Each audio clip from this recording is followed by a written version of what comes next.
Hegseth and General Caine for bringing pride, strength, and respect back to our military. Many critics have described the President's deployment of the National Guard in Los Angeles as unprecedented. But as you know, we've seen similar actions throughout history, from Eisenhower sending the 101st to Little Rock, to Johnson and Kennedy federalizing the Guard over the objections of Southern governors during the Civil Rights era, to George H.W. Bush deploying federal troops during the 1992 LA riots. Isn't it fair to say that there's a well-established precedent for presidents acting when state leaders are either unwilling or unable to enforce federal law or protect federal facilities? Sir, nothing that we're doing on the ground is unprecedented. I would argue what is unprecedented is a governor and a mayor unwilling to protect law enforcement. Well, thank you for being willing to step up.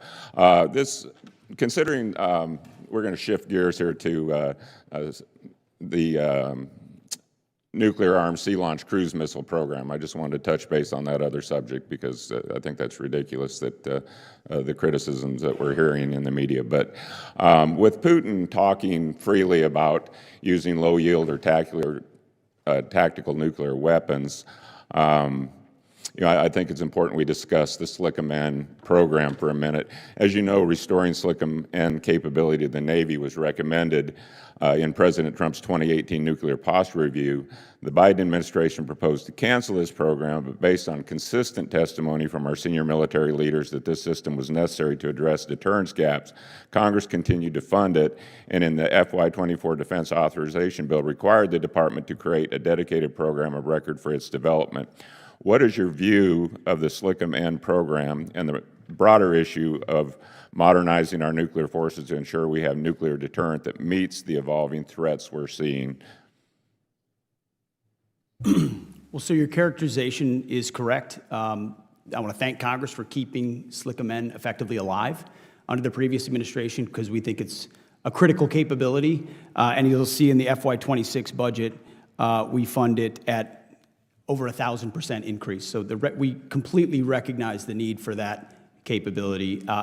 Alongside the entirety of the nuclear enterprise is critically important to maintain deterrence. If you're going to have peace through strength, if you're going to reestablish deterrence, you need to have a credible deterrent, especially at the foundational and baseline level, which is the nuclear level.